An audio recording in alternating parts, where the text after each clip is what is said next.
अस्सलाम वालेकुम। कैसे हैं आप? मैं हुसैन ख़ान। आज की इस वीडियो में हम वेट लॉस के बारे में बात करेंगे। वेट लॉस कैसे होगा, किस तरीके से होगा और इसको कम करने के लिए कौन-कौन सी बातें या कौन-कौन से पॉइंट्स का हमने ख़्याल करना है। तो चलें हम शुरू करते हैं सबसे पहले कि प्रॉब्लम किस हद तक की है। हमारे यहाँ पर 70-80% अवाम में वेट लॉस की प्रॉब्लम है। लोग मेहनत करते हैं, जिम जाते हैं, वर्कआउट करते हैं, वॉक्स करते हैं, रनिंग करते हैं, डाइट भी फॉलो करते हैं, लेकिन उसके बावजूद भी उनका वेट कम नहीं होता। अब वेट कम क्यों नहीं होता? वेट इस वजह से कम नहीं होता कि चंद बातों को ख़्याल किए बगैर वो सारी मेहनत करते हैं, जिसकी वजह से उनकी मेहनत पे पानी फिर जाता है। और वो चंद बातें हैं क्या, वो हम आगे वीडियो में बात करते चलेंगे। सबसे पहले हम बात करेंगे कैलोरीज़ की। कैलोरीज़ क्या होती है? कैलोरीज़ हमारी डाइट में से जो एनर्जी हमारी बॉडी में इनटेक होती है, उसको मेज़र करने के लिए जो लफ्ज़ का इस्तेमाल करेंगे वो होता है कैलोरीज़। जैसे किसी चीज़ का वेट करते हैं तो केजी का इस्तेमाल करते हैं, सेम इसी तरीके से जो डाइट से एनर्जी हमारी बॉडी में जाती है, उसको मेज़र करने के लिए मेज़रमेंट करने के लिए हम कैलोरीज़ का इस्तेमाल करेंगे। अच्छा, अब जो मर्दों को कितनी चाहिए और ख़वातीन को कितनी चाहिए? मर्दों को जो कैलोरीज़ चाहिए वो होती है 2500 से 3000। अब 2500 से 3000 500 कैलोरीज़ का क्या डिफ़रेंस है? 500 कैलोरीज़ का डिफ़रेंस है आपकी ऐज, हाइट और वेट। जिस बंदे का जितना ज़्यादा वेट, एज और हाइट होगी, उसके हिसाब से उसको उतनी कैलोरीज रिक्वायर्ड होगी, या जिस बंदे का जितना वेट, एज, हाइट कम होगी, उसको उस हिसाब से कम रिक्वायर्ड होगी। इसी तरीके से ख़वातीन में भी 1500 से 2000 कैलोरीज की रिक्वायरमेंट होती है। इन दोनों को अगर हम देखते जाएँ, ख़वातीन में 1500 से 2000 और मर्दों में 2500 से 3000 की कैलोरीज़ की रिक्वायरमेंट होती है। ठीक है? अब ये चीज़ तो आपको समझ आ गई कि मर्दों को कितनी कैलोरीज़ की रिक्वायरमेंट है और ख़वातीन को कितनी कैलोरीज़ की रिक्वायरमेंट है। अच्छा, अब मैं आपको यहाँ पर ये बताता चलूँ कि अब हमने वेट कैसे लॉस करना है। वेट लॉस करने के लिए हम एग्ज़ाम्पल देते हैं कि एक नॉर्मल पर्सन जो डेली रूटीन के हिसाब से अपना अपना हाउस जॉब या वर्क, फैक्ट्री, ऑफिस, टीचिंग, जो भी अपना काम करता रहता है, डेली डेली बेसिस के हिसाब से उसका जितना भी उसका वर्क है, उस हिसाब से उसकी 2000 कैलोरीज की बर्निंग होती है। अब अगर हम देखते जाएं कि अगर वो बंदा अपने डेली रूटीन के वर्क में, जो बंदा सिर्फ डेली रूटीन का वर्क कर रहा है, ना कि वो एक्सरसाइज और जिम जाता हो, जिम और एक्सरसाइज को हमने अभी बाहर निकाल देना है, या वॉक को हमने बाहर निकाल देना है, हमने सिर्फ उसके डेली रूटीन के हिसाब से देखना है कि उसने अपनी डेली रूटीन बेसिस पे अपना कितनी कैलोरीज की बर्निंग की है। अब देखते जाएं कि उसने 2000 कैलोरीज की उसकी बर्निंग हो रही है। अब वो इनटेक कितना कर रहा है अपनी डाइट में से कैलोरीज की, तो वो 2000 कर रहा है। अब हम 2000 कैलोरीज की इनटेक कर रहे हैं और 2000 कैलोरीज का बर्निंग करेंगे, तो होगा क्या कि दोनों बैलेंस में रह जाएंगे। ना वेट लॉस होगा, ना वेट बढ़ेगा। अब वेट बैलेंस में रह जाएगा। ठीक है? अब हम अगर इसको सरप्लस कर दें, 500 कैलोरीज बढ़ा दें, मतलब 2000 के बजाय हम 2500 कैलोरीज कर दें, तो इसका मतलब ये होगा कि 500 कैलोरीज बढ़ गई। अब उसकी बर्निंग कितनी थी? वो थी 2000 की। अब 2000 की बर्निंग के साथ 500 कैलोरीज उसकी सरप्लस है, तो 500 उसका वेट बढ़ाना शुरू कर देगी। अब इसकी दूसरी शक्ल देखें, तो अब हमने क्या करना है कि हमने इसका 500 कैलोरीज की डेफिसिट कर देना है। अब 500 कैलोरीज डेफिसिट होने का मतलब क्या होगा कि भी 2000 की बजाय कैलोरीज चली गई 1500 पे। अब 1500 पे जब चली जाएगी, तो वो अपना क्या करेगा कि उसकी बर्निंग तो होगी 2000। अब 2000 बर्निंग के साथ साथ 1500 कैलोरीज का इनटेक, मतलब क्या हुआ कि 500 कैलोरीज का लॉस होना शुरू हो गया। अब 500 कैलोरीज का लॉस होने के साथ साथ उसका वेट नीचे जाना शुरू हो जाएगा। अब क्या मतलब कि 500 कैलोरीज उसने एक दिन में लॉस की, ठीक है, और 3500 कैलोरीज उसने लॉस की 7 दिनों में। 7 दिनों में जो 3500 कैलोरीज लॉस कर रहा है, इसका मतलब क्या है? इसका मतलब ये हुआ कि इसने एक हफ्ते में 1 पाउंड, लगभग आधा किलो के करीब इसने अपना वेट लॉस किया है। अगर इसके साथ हम एक चीज़ और ऐड कर दें, मतलब कि हम इसके साथ 7 किलोमीटर की वॉक ऐड कर देते हैं, जो तकरीबन 1 घंटे में पूरी हो जाती है।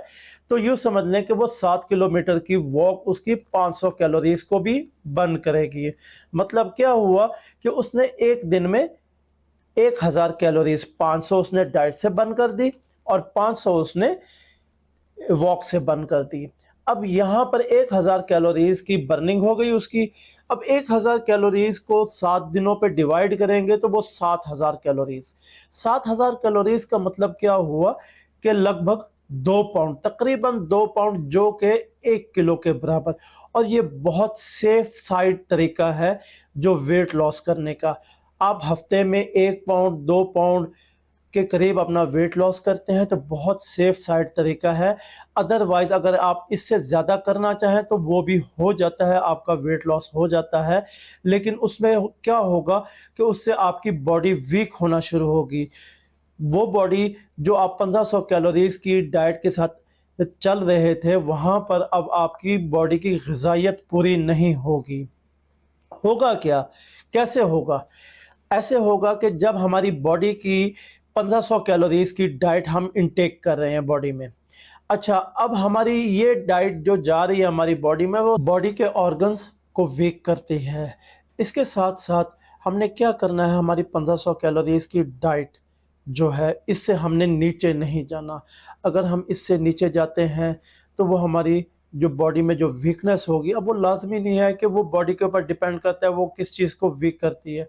वो आपकी स्किन भी हो सकती है, आपके हेयर्स भी हो सकते हैं, आपकी आईसाइट भी हो सकती है, आपके बॉडी ऑर्गन्स भी हो सकते हैं। तो इस चीज़ को आपने बहुत ख़्याल से अपनी डाइट को फ़ॉलो करना है और 1500 कैलोरीज़, मिनिमम 1500 कैलोरीज़, इससे नीचे जाने का बिल्कुल ना सोचिएगा।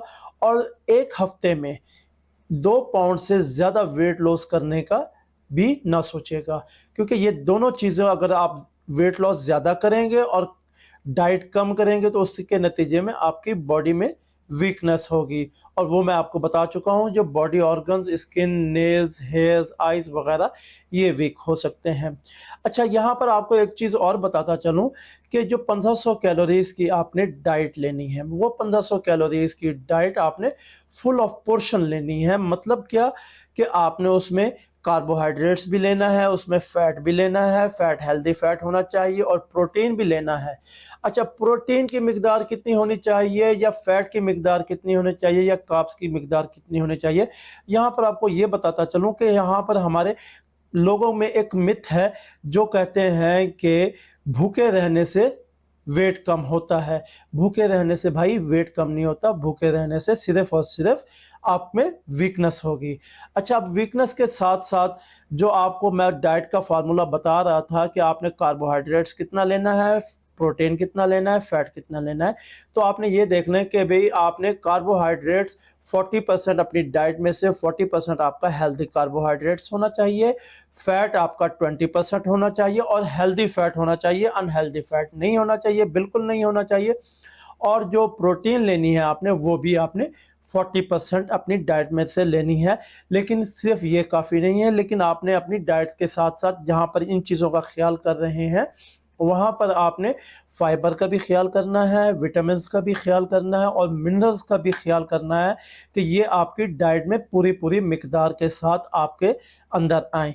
अच्छा, जहाँ पर ये आपको डाइट की बात बता दी है, अब इसके साथ आपको इसका थोड़ा-सा तरीका भी बता दें कि आपने भूखे तो बिल्कुल नहीं रहना, और जहाँ पर आपने बिलफ़र्ज़ अगर आपने ब्रेकफ़ास्ट किया है और ब्रेकफ़ास्ट के 2 या 3 घंटे के बाद आपको अगर भूख लग गई है, तो आपने वहाँ पर कोई फ्रूट, कोई नट्स या कोई भी चीज़ आप ले सकते हैं जो आपके लिए फ़ायदेमंद हो। आपने लंच तक का वेट नहीं करना। अगर आपने सुबह 9 बजे ब्रेकफ़ास्ट किया है और 11 बजे आपको भूख लग रही है और लंच का टाइम आपका 2 बजे है, तो आपने क्या करना है, 11 बजे जो आपको भूख लग रही है, भूख को ख़त्म करने के लिए आपने कुछ ना कुछ खा लेना है। इसका मतलब क्या होगा कि आपने अपनी बॉडी को हंगर या स्टारवेशन मूड में नहीं लेके आना। क्योंकि आप अगर अपनी बॉडी को हंगर या स्टारवेशन मूड में लेके आएँगे, तो उससे क्या होगा कि जब आपका लंच टाइम होगा, तो लंच टाइम में आपको भूख की शिद्दत बहुत ज़्यादा होगी और आप खाना बहुत ज़्यादा खाएँगे। तो उसके नतीजे में क्या होगा कि आपने एक्स्ट्रा कैलोरीज़ कंज्यूम कर ले। अगर आप थोड़ा थोड़ा करके हर 2 से 3 घंटे में थोड़ा थोड़ा करके खाते रहेंगे तो उसमें क्या होगा कि आपकी बॉडी स्टार्वेशन मोड में या हंगर मोड में नहीं जाएगी, जिसके नतीजे में आप अगर लंच भी करते हैं तो आप उसमें हल्का फुल्का खा के आप काफ़ी हो जाएंगे। अच्छा, इसके साथ साथ अगली चीज़ जो है वो है हमारा रेस्ट। अब जहाँ पर हमने एक्सरसाइज भी कर ली, कैलोरीज को भी समझ लिया और अपना हंगर मूड या स्टारवेशन मूड को भी हमने समझ लिया, अब इसके साथ साथ जो चीज़ समझने वाली है वो है आपका रेस्ट। रेस्ट हमें कम से कम 8 घंटे की नींद लाजमी चाहिए। अगर आप अपना बॉडी का वेट लॉस करना चाहते हैं तो 8 से 9 घंटे या 10 घंटे या जो भी आपको कम से कम 8 घंटे या इससे ज़्यादा आप रेस्ट कर सकते हैं। क्यों कि जितनी देर आप रेस्ट करेंगे उतनी देर में आपके मसल ने रिकवरी लेनी है, और अगर आपके मसल्स रिकवरी नहीं ले पाएंगे, आपकी बॉडी रेस्ट नहीं कर पाएगी, तो आपका वेट लॉस नहीं हो सकता। क्यों कि बॉडी डिस्टर्ब रह जाएगी। ठीक है, उसमें आपका स्टमक सही काम नहीं करेगा, आपका ब्लड का सर्कुलेशन अच्छा नहीं होगा, आपकी हार्ट की पंपिंग अच्छी नहीं होगी। ठीक है, तो उसके लिए हमें सबसे पहले रेस्ट भी लाजमी चाहिए। तो 7 से 8 घंटे या 9 घंटे का आपने रेस्ट लाजमी लेना है। अब ये चीज़ें तो आपको सारी समझ आ गई होंगी। 4 पॉइंट्स मैं बताता चलूँ कि 4 पॉइंट्स क्या है, मैं रिपीट करने लगा हूँ कि सबसे पहला पॉइंट्स है कि हमने अपनी बॉडी को हंगर मूड या स्टारवेशन मूड में नहीं लेके आना। दूसरा पॉइंट, हमने 1500 कैलोरिक डेफिसिट करना है। तीसरा पॉइंट हमारा क्या है कि रेस्ट 8 से 9 घंटे का रेस्ट लाजमी लेना है। और चौथा पॉइंट हमारा 1 घंटे की वॉक या एक्सरसाइज लाजमी करनी है। दोस्तों, अगर आपको हमारी कोई बात समझ ना आई हो या आप हमसे कुछ पूछना चाहते हो तो कमेंट सेक्शन में हमें कमेंट्स करते जाएं, साथ में हम आपका रिप्लाई ज़रूर करेंगे। अपना ख्याल रखिएगा, इजाज़त दें, अल्लाह हाफ़िज़।